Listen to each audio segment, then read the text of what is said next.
Salut et bienvenue sur la chaîne Analyse de données. Dans cette vidéo, nous allons voir la notion de graphique croisé dynamique. C'est quoi un graphique croisé dynamique? Comme le nom l'indique, un graphique croisé dynamique est basé sur un tableau croisé dynamique et trace les données de la même manière qu'un graphique normal. La seule différence réside sur le fait que le graphique croisé dynamique vous offre des commandes de filtrage interactives. Vous pouvez ainsi analyser rapidement un sous-ensemble de vos données et modifier la façon dont votre graphique examine les données et les trace. Vous souhaitez apprendre l'analyse des données? Alors veuillez vous abonner à la chaîne et cliquer sur la cloche de notification pour être notifié lorsque nous mettons de nouveaux contenus en ligne. On se prend dans un instant après le générique.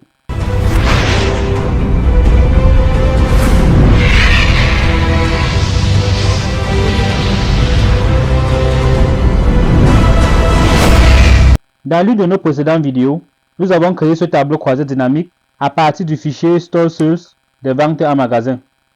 Nous nous intéressions aux ventes de l'année 2012.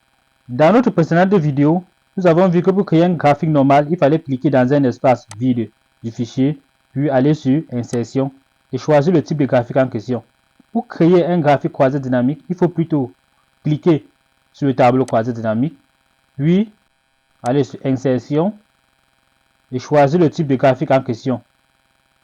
Par exemple, nous prenons les graphiques en courbe, la toute première option. Automatiquement, les graphiques en courbe des différentes provinces ont été tracés. La différence avec un graphique normal est que ce graphique est interactif, puisque nous offre des outils de contrôle nous permettant de choisir la province,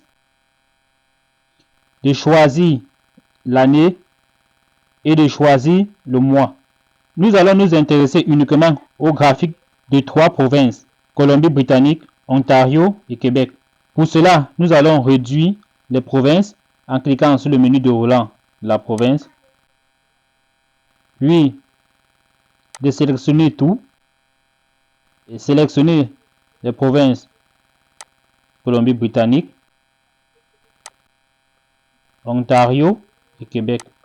Oui, OK. On a donc le graphique en courbe des 3 provinces.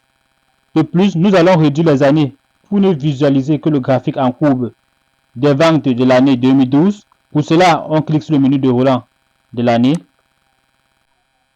tout de sélectionner, puis sélectionner l'année 2012. Non, OK. Au niveau des mois, nous laissons apparaître uniquement les mois de janvier à décembre.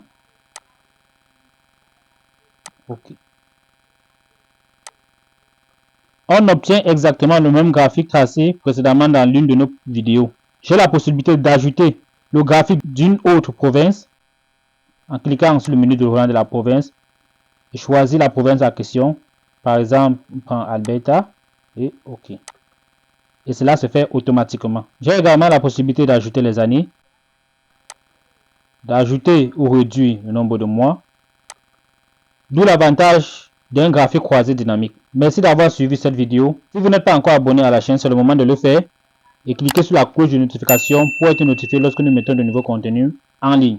Restez bénis et à très bientôt.